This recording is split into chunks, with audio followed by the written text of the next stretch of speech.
punta tayo dun sa honeys Kasi nga, most of the honeys ngayon is artificial. Tama. So this is the natural way of producing honeys. Itong stingless bee, ito siya yung mga pollinator sa ating mga farm. So, So, number 1 pollinator siya sa mga mangga, sa mga durian, sa mga rambutan na po natin, sa mga mangosteen na nandito sa Rizal.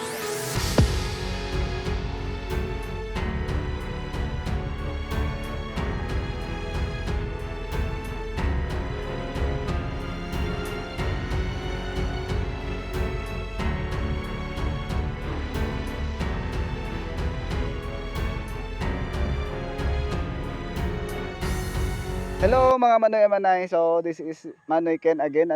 Tagal natin hindi nakagawa ng video. Ilang years din kasi umalis ako dito sa farm. So, yung kapatid ko na yung nandito ngayon. Ano ba yung project na nandito ngayon sa Oserio Ground Farm? Stingless bee or tinatawag na Tetragonula beroy. Ito po ay bee na hindi nangangagat. Paano mo naisip na gumawa ng ganitong project? Kasi yung mga stingless bee sa paligid ay parang binabaliwala na ng karamihan. Yung tingin nila salot na lang salot na lang sa bahay. Itong stingless bee, ito siya yung mga pollinator sa ating mga farm. So, number 1 pollinator siya sa mga mangga, sa mga durian, sa mga rambutan na po natin, sa mga mangosteen na nandito sa Oserio Ground Farm. Kaya nagtanim po tayo ng mga gulay kasi may pagkain sila and then may pagkain pa rin tayo. Wow, ang galing pala, no? Ang ganda yung benefits na makukuha doon. Kasi sinabi natin pollinator, sila yung kumukuha ng pollen to transfer from the male flower to female flower. Hindi lang sa mga fruits, yun din sa mga flower, sa mga may tatlong klase na mga flower na kanyang kinukuhanan ng mga pagkain. Sa itaas, sa gitna, at saka sa ilalim. Punta tayo dun sa honeys Kasi nga, most of the honeys ngayon is artificial. Tama.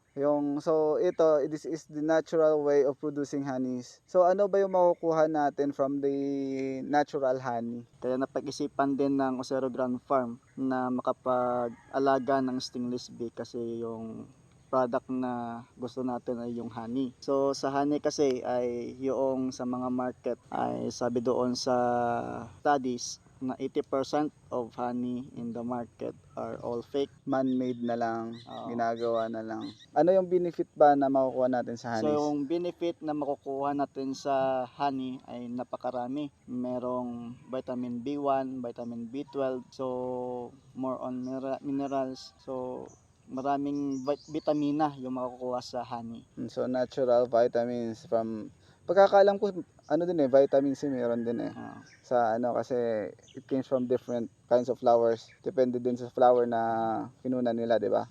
Aside doon sa honey, nakita ko meron kang tanim na mga gulay, di ba? Ang ganda na pagkain ng honeybees mo, at the same time may pagkain din yung tao, sabi mo. So sa isang beehive ay makapag-harvest tayo dyan ng 3 to 4 months. So, gaano karami naman yung makukuha mo? Sa isang box, makakuha po natin ay 250 ml. So kung meron tayong ilang box, mga 10, 250 times 10. 2,500. That is 2 liters and 500. 2 liters and 500 ml. ml yung makukuha natin. Magkano ba yung per ml o your per 100 ml na bottle ng honey ngayon sa market? Dito kasi makikita po naman natin dito na pure honey talaga siya. Mayroon tayong binibenta po natin na 2 pesos per ml. 2 pesos per ml. So, ibig sabihin, yung 100 ml mo na honey, it is equivalent to 200 pesos. Yung SRP, yung wholesale price pa yan. Yun siya. Market price na. Market price na siya. So, pag volume, halimbawa ako, gusto ko magbenta ng honey, bibili ako sa'yo dito per ml. Magkano naman yung bigay mo doon? Kung farm gate, 1.50. 1 peso and 50 centavos per ml yung bentahan. Sabihin, kung ako yung retailer, makikita ako na 50 centavos per ml. Bawa, kukuha ako ng 100 ml, that is 200 pesos yung benta ko sa market, or pwede ko gawing 300, depende na rin sa akin yun. Maganda simulan yung ganitong business. Hopefully, after 1 year, hindi lang 10 beehive yung makikita ko dito pagbalik ko. Kung makikita mo dito, yung may mga marking ay 10. Yeah. Pero may isa doon na walang marking kasi yun bagong lipat. Nag-split po tayo nung nakaraan. Mag-11 na yung beehive. So, gaano ba kabilis paramihin yung stingless bee? Kung meron po kong 10 na beehive, after 3 months, ay yung 10, i-times 2 po natin yung ano, So, ibig sabihin, kung may 10 beehive kayo ngayon, after 3 months, magiging 20 20. beehives na yon. In a year, so magiging, kasi yung another, yung 20 mo, for another 3 months again, magiging 40 na, times 2 lang. times 2. So, yung 40, so ibig sabihin, in a year, pwede ka mag-provide ng hanggang more than 50 na beehive. Ang ganda. So, maganda nga. Ano masasabi mo sa mga kapwa mo batang farmer na gusto rin mag-alaga ng stingless bee? Sa mga katulad sa akin na mga kabataang farmer na gusto din mag-alaga ng stingless bee, pangalagaan po natin yung mga bee kasi una-una siya po yung nagbibigay sa tulong sa atin sa ating ekonomiya, lalo na sa mga farmer kasi siya yung number 1 pollinator sa ating mga tanim kasi kung wala sila, wala po tayong makain. So, if you love the bee, love mo din yung mga tao. Ganun po. Hindi lang naman sa bee farming, siguro as one of the agripreneur of these days, ano ba yung masasabi mo doon sa mga bata na nagbabalak din na pumasok sa farming ngayon? Sa mga tao nagbabalak.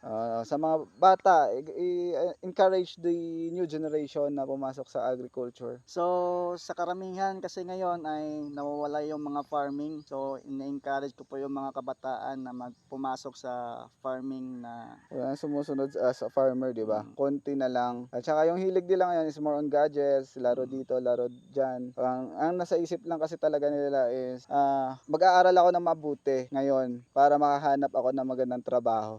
Hindi nila naisip, mga farm owner, may mga farm sila, hindi nila naisip na they need to invest on their selves para sa farm nila. Thank you so much mga manay-manay. That will be Thank you the so end of my much. video. This is my brother Kaiser and see you sa next vlog.